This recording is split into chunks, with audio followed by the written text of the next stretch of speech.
आज स्टार्ट करते हैं issue of shares for consideration other than cash. अब तक जो हम क्वेश्चंस कर रहे थे, अब तक जो हम शेयर्स को इशू कर रहे थे वो कैश में कर रहे थे। आप सारी एंट्रीज बैंक से कर रहे थे। आपने अगर उनको शेयर्स दिए तो बदले में आपने उनसे पैसे लिए हैं, लेकिन यहाँ पर हम शेयर्स देंगे तो सही, लेकिन हम बदले में पैसे नहीं दे रहे हैं। हम उनसे कोई सामान खरीद रहे हैं या उनका बिजनेस परचेज कर रहे हैं। हम एसेट्स खरीदेंगे या उनका बिजनेस खरीदेंगे और बदले में शेयर्स देंगे। ठीक है, तो पहला हमारा पॉइंट है फॉर परचेजिंग ऑफ एसेट। अगर आप कोई एसेट खरीदते हो तो एसेट आपके पास आएगा, तो आपको पता है एसेट बढ़ने पे क्या होते हैं, डेबिट। आप उधार में एसेट खरीद रहे हो, अभी फिलहाल आपने पैसा नहीं दिया है, तो जिन लोगों से हम एसेट उधार में खरीद रहे हैं उनको हम बोलेंगे वेंडर। क्या बोलेंगे, वेंडर। तो हमारी फर्स्ट एंट्री बनती है sundry assets account debit to vendors account. But यहीं पे अगर आप किसी का बिजनेस खरीद रहे हो, तो जब आप किसी का बिजनेस खरीदते हो तो उनके एसेट्स भी आपके, उनकी लाइबिलिटीज भी आपकी। ठीक है, तो आप सन्ड्री एसेट्स करेंगे डेबिट, जितने भी एसेट्स लिखे होंगे वहां पर उन सभी को आप डेबिट करते जाएंगे। जितने भी लाइबिलिटीज होंगी आप उनको क्रेडिट करोगे, और जो भी आपका वेंडर से परचेज कंसिडरेशन बनेगा, परचेज कंसिडरेशन मतलब भाई एक नेट अमाउंट, उनके एसेट्स आपने लिए, उनकी लाइबिलिटीज आपने ली, और एक्चुअल में इस बिजनेस को खरीदने के बदले में आपको कितना पैसा उन्हें देना है, आप नेट इफेक्ट क्या है, तो वो परचेज कंसिडरेशन जाएगा वेंडर्स अकाउंट में। बट समटाइम्स क्या होता है कि हमारी क्रेडिट साइड हमारी डेबिट साइड से ज्यादा आ रही होती है, तो ऐसे में हम कहेंगे कि हमने उस बिजनेस की गुडविल भी खरीदी होगी। वही हिडन गुडविल होगी एक तरीके से। जब हम किसी का बिजनेस खरीदते हैं तो हो सकता है हम उसकी गुडविल ही परचेज करें। ये तो हम पढ़ते हुए आए ना, सेकंड चैप्टर में हमने पढ़ा था, जब किसी का बिजनेस खरीदा जाता है तो उसकी गुडविल भी खरीदी जाती है। तो अगर कभी आपको डिफरेंस दिखे डेबिट साइड में, कि डेबिट साइड में डिफरेंस आ रहा है बिजनेस परचेज करते टाइम, तो वो डिफरेंस आप कहाँ ट्रांसफर करोगे, डेबिट साइड वाला गुडविल में। समटाइम्स ऐसा भी हो सकता है कि आपको उस बिजनेस को खरीदने पे प्रॉफिट हो, तो ऐसे प्रॉफिट को कैपिटल प्रॉफिट बोला जाता है। क्या बोला जाता है, कैपिटल प्रॉफिट। दो तरीके के प्रॉफिट्स होते हैं ना, एक होता है रेवेन्यू प्रॉफिट, एक होता है कैपिटल प्रॉफिट। रेवेन्यू प्रॉफिट्स होते हैं जिस चीज का हमारा बिजनेस है उसको करके जो हम प्रॉफिट कमा रहे हैं, वो रेवेन्यू प्रॉफिट है। अपने नॉर्मल कोर्स ऑफ बिजनेस को चलाकर जो हम प्रॉफिट्स अर्न करते हैं उन्हें रेवेन्यू प्रॉफिट्स कहते हैं। लेकिन इस तरीके के जो प्रॉफिट्स होते हैं उन्हें कैपिटल प्रॉफिट्स कहा जाता है। तो कैपिटल प्रॉफिट्स कहाँ ट्रांसफर किए जाते हैं, कैपिटल रिजर्व में। तो अगर कभी आपको बिजनेस को खरीदने पर प्रॉफिट हो तो उस प्रॉफिट को कहाँ ट्रांसफर करना है, कैपिटल रिजर्व। और ये आपको कैसे पता चलेगा, आपकी डेबिट साइड आपकी क्रेडिट साइड से ज्यादा आ रही होगी। एंट्री तो देखो वही है, यहाँ पे भी sundry assets account debit to sundry liabilities to vendors account. बस यहाँ पे क्योंकि डेबिट साइड बड़ी थी तो हमने डिफरेंस कैपिटल रिजर्व में ट्रांसफर किया, यहाँ हमारी क्रेडिट साइड बड़ी आ रही थी तो हमने डिफरेंस गुडविल में ट्रांसफर किया है। ठीक है, उसके बाद ये तो था सामान खरीदने का हिसाब किताब। हमने सामान खरीद लिया है, वेंडर को अपना क्रेडिटर बना लिया है।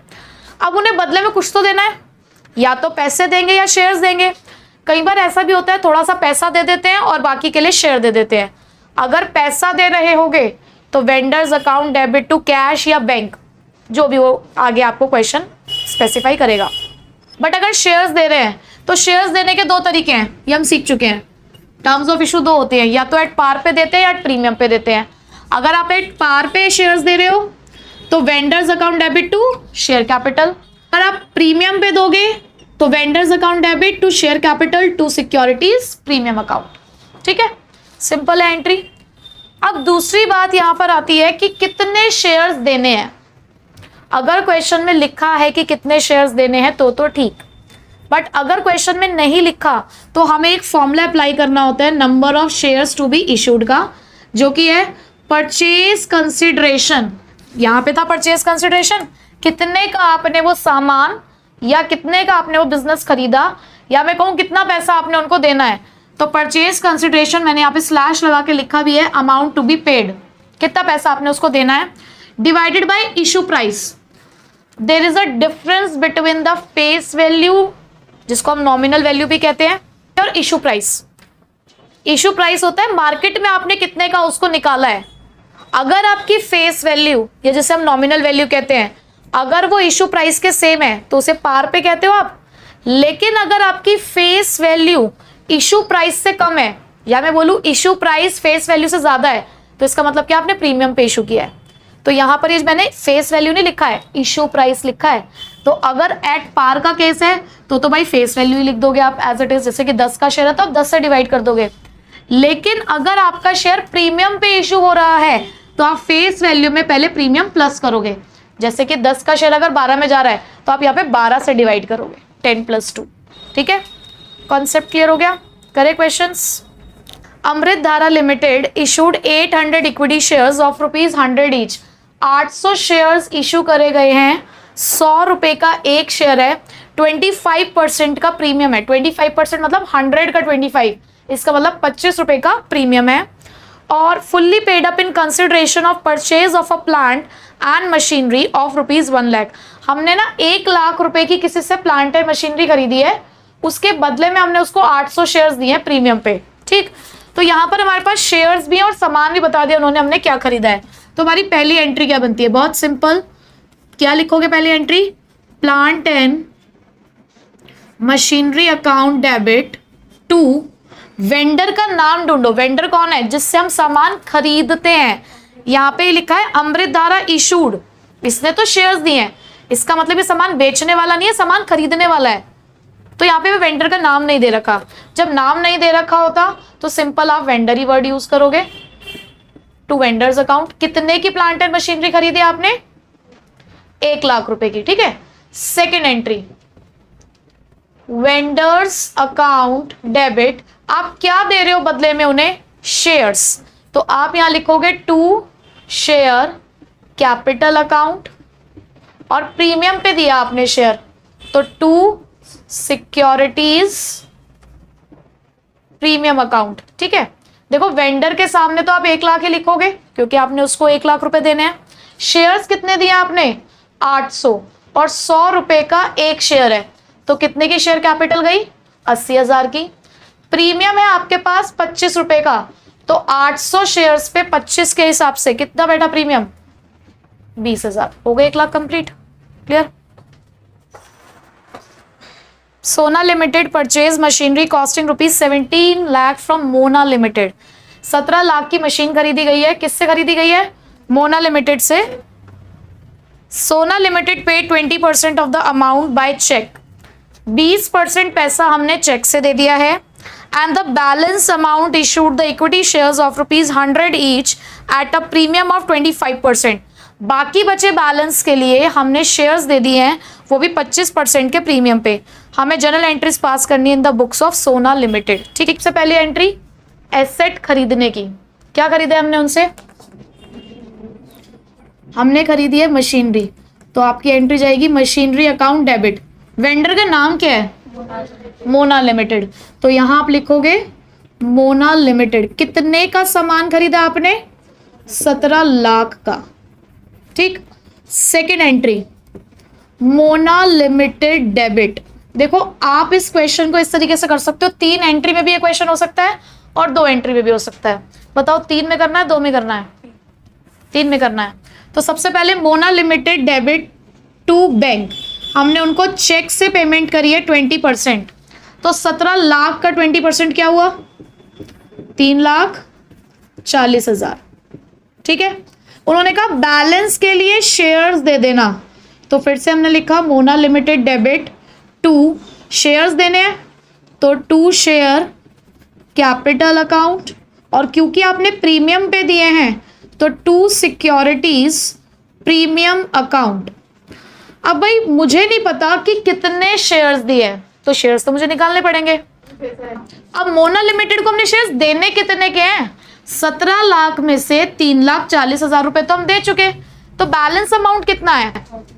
13,60,000। ठीक है, कितना पैसा देना हमने? 13,60,000। पर हमें नहीं पता कितने शेयर्स हैं, तो लगा लेते हैं फॉर्मूला। क्या है formula? Number of shares to be issued, purchase consideration. देखो परचेज कंसिडरेशन तो 17 लाख का है, तो 17 लाख से डिवाइड करोगे क्या? 17 लाख का इस्तेमाल करोगे? नहीं, आपने कुछ पैसा दे भी तो दिया। कितना पैसा देना है आपने? शेयर्स कितने के देने हैं? 13,60,000 के लिए। 13,60,000 डिवाइडेड बाय इशू प्राइस, 100 रुपए का शेयर है, 25% का प्रीमियम है, तो किससे डिवाइड करोगे? 125 से। ठीक है, इशू प्राइस का मतलब क्या हुआ? 100 + 25, तो ये आ गया आपका 10,880 शेयर्स। ठीक है, अब इसको सॉल्व कैसे करोगे? 10,880 इंटू 100, क्योंकि आपका 100 रुपये का शेयर है, और 10,880 इंटू 25 यानी कि 2,72,000। ठीक है, अगर इसी को मुझे 2 एंट्री में खत्म करना था, मतलब एक एंट्री ये वाली तो हो गई होगी, इन दोनों एंट्री को हम कंबाइन भी कर सकते हैं। अगर हम इसको एंट्री को कंबाइन भी कर सकते थे, हम एंट्री क्या करते हैं, Mona limited debit 17 lakh, bank 3,40,000, to share capital 10,88,000, to securities premium account 2,72,000। क्योंकि देखो मोना लिमिटेड कॉमन है इसके अंदर, तो आप इसको कंबाइन भी कर सकते हो। ठीक है, क्वेश्चन नंबर 39 देखते हैं। Bhushan lamps limited issued 30,000 fully paid up shares of 100 each. यहां हमें स्टार्टिंग में बता दिया गया है कि 30,000 शेयर्स दिए गए हैं, 100 रुपए का एक शेयर है। क्यों दिए गए हैं, for the purchase of following assets and liabilities from Sharma and company. तो यहाँ पे वेंडर कौन है, शर्मा एंड कंपनी। तो बहुत सारे एसेट्स के नाम दे रखे हैं हमें, लाइबिलिटीज भी हैं, तो सारे एसेट्स आप डेबिट करेंगे। तो प्लांट अकाउंट डेबिट कितने का है, 7 lakh. Land and building debit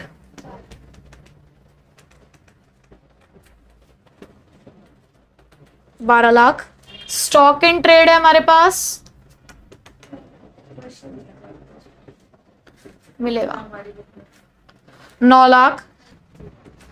to sundry creditors account कितना है, 2 लाख। ठीक है, अब वेंडर के में कितना पैसा लिखोगे, देखो वेंडर का नाम क्या है, शर्मा एंड कंपनी। उन्होंने पहले ही बताया कि 30,000 शेयर्स दे रहे हैं 100 रुपए के हिसाब से, तो कितने पैसे दे रहे हो आप उन्हें, 30 लाख रुपए। ठीक, इधर का टोटल है 32 लाख, और इधर का टोटल देखो जरा कितना आ रहा है आपका, 28 लाख। इधर का टोटल कितना है, 28। कितने से डिफरेंस आ रहा है, 4 लाख। तो कहाँ ट्रांसफर करोगे, गुडविल। तो यहां आप लिख देंगे गुडविल अकाउंट डेबिट, कितने से, 4 लाख से। एंट्री आपकी क्या होगी भाई, शर्मा एंड कंपनी को क्या देने हैं आपने, शेयर्स। तो Sharma and company debit to share capital account, कितने के शेयर्स देंगे भाई, जितना पैसा देना है 30 लाख। ये पार वाला केस है, तो इसमें आपको वैसे शेयर्स निकालने की जरूरत ही नहीं है, क्योंकि शेयर्स क्वेश्चन में ऑलरेडी गिवन थे। ठीक है, clear. Sure limited purchased a running business from messrs Rai brothers for a sum of ₹15 lakh. 15 lakh रुपए के लिए हमने उनका बिजनेस खरीदा है। Payable ₹12 lakh and fully paid shares of ₹10 each. पैसा कैसे देते हैं हम, 12 लाख रुपए के तो हम उन्हें शेयर्स दे रहे हैं, फुल्ली पेड अप शेयर है, 10 रुपए का एक शेयर है। बैलेंस थ्रू चेक, 15 लाख का आपने बिजनेस खरीदा, 12 लाख के आपने शेयर्स दे दिए, तो बचे हुए पैसे कितने रहे, 3 लाख। 3 लाख का आपने कैसे पेमेंट करी है, चेक के थ्रू। अब एसेट्स और लाइबिलिटीज कौन कौन से, देखो हमारे पास, देखो जितने भी एसेट्स थे वो सारे हमने डेबिट कर दिए हैं। Plant and machinery debit, building debit, sundry debtors debit, stock debit, cash debit, और जो हमारी लाइबिलिटी थी वो हमने क्रेडिट कर दी है। अब जो परचेज कंसिडरेशन था, यहां हमारे वेंडर का नाम है मेसर्स राय ब्रदर्स, तो वो लिख देते हैं मेसर्स राय ब्रदर्स। कितने का हमने उसका बिजनेस परचेज किया था, 15 लाख का। 18 लाख है डेबिट का टोटल, जबकि हमारे क्रेडिट का टोटल कितना है, 17 लाख। अब 1 लाख का डिफरेंस आ रहा है क्रेडिट में, तो उस डिफरेंस को आप कहां ट्रांसफर करेंगे, कैपिटल रिजर्व में। पिछले वाले क्वेश्चन में हमने डेबिट में डिफरेंस था तो गुडविल में ट्रांसफर किया, यहां हमने किस में ट्रांसफर किया है, कैपिटल रिजर्व में। अब नेक्स्ट एंट्री में उन्हें शेयर्स देने हैं, तो messrs Rai brothers debit, total 15 lakh का एस्टिमेशन है। ठीक, उन्होंने बोला 12 लाख के तो शेयर्स दे देना, तो टू शेयर कैपिटल अकाउंट कितना दे रहे हैं आप, 12 लाख, और बचे हुए पैसे उन्होंने कहा था बैंक से पेमेंट कर देना, तो टू बैंक अकाउंट ₹3 लाख। ठीक, क्वेश्चन नंबर 43। अब तक हम शेयर्स दे रहे थे वेंडर्स को, क्यों, क्योंकि बदले में हमने उनसे या तो एसेट्स खरीदे या फिर हमने उनका बिजनेस परचेज किया। यहाँ पे अब हम शेयर्स दे रहे हैं अपने प्रमोटर्स और अंडरराइटर्स को। अब प्रमोटर्स कौन होते हैं, जो हमारी कंपनी को स्टार्ट करने का काम करते हैं, इनकॉर्पोरेट करने का काम करते हैं। तो इनकॉर्पोरेशन के टाइम पे वो हमारे लिए बहुत सारे खर्चे करते हैं। तो उनको कॉम्पेंसेट करने के लिए कई बार उनकी सर्विस के बदले में उनको रेम्यूनरेशन देने के लिए हम उनको शेयर्स भी दे देते हैं। इसी तरीके से होते हैं अंडरराइटर्स। अंडरराइटर्स कौन होते हैं? जो हमारी कंपनी के शेयर्स हमारे बिहाफ पे पब्लिक को बेचते हैं। तो क्योंकि वो हमारे शेयर्स पब्लिक को बेच रहे हैं हमारे बिहाफ पे, तो बदले में हमसे चार्ज करते हैं अंडरराइटिंग कमीशन। तो उस अंडरराइटिंग कमीशन को कैश या बैंक से ना देकर हम उन्हें अपनी कंपनी के शेयर्स दे देते हैं। Light lamps limited issued 50,000 shares of ₹10 each as fully paid up to the promoter for their services to set up the company। हमारे प्रमोटर ने हमारे लिए हमें सर्विस दी, तो प्रमोटर्स ने हमारी कंपनी को सेटअप किया, तो बदले में हम उनकी सर्विस के बदले में उन्हें 50,000 शेयर्स दे रहे हैं, ₹10 का एक शेयर। ठीक है, तो सबसे पहले हम ड्यू करते हैं कि हमने उनको देना क्या है। तो ये जो कंपनी के लिए वो खर्चे करते हैं, कंपनी को सेटअप करने के लिए जो खर्चे किए जाते हैं, उनको बोलते हैं इनकॉर्पोरेशन एक्सपेंसेस, या आप इन्हें प्रीलिमिनरी एक्सपेंसेस के नाम से भी जानते हैं। और इन खर्चों के लिए हमें किसको कॉम्पेंसेट करना है? प्रमोटर को। तो टू प्रमोटर्स अकाउंट कितना पैसा देने जा रहे हैं हम उन्हें? 50,000 शेयर दे रहे हैं। और कितने का एक शेयर है हमारा? ₹10 का एक शेयर है। टोटल 5 लाख रुपए। ये हमने ड्यू किया है कि हमारा खर्चा था। अब देंगे इन्हें शेयर्स नेक्स्ट एंट्री में। तो promoters account debit to share capital account. ठीक, आगे चलते हैं। क्वेश्चन में आगे भी कुछ कहा गया है। It also issued 2,000 shares of 10 each credited as fully paid up to underwriters their services। अब हमें अंडरराइटर्स को भी शेयर्स देने हैं, तो उनके लिए भी सबसे पहले हम ड्यू करते हैं। हमें उनको क्या देना है? Underwriting commission. तो underwriting commission account debit to underwriters account. 2,000 share है, ₹10 का एक शेयर है, तो 20,000। नेक्स्ट एंट्री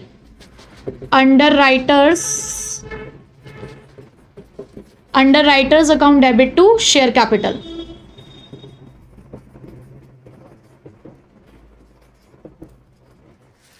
तो हमने इस कॉन्सेप्ट के सारे ही टाइप्स कर लिए हैं।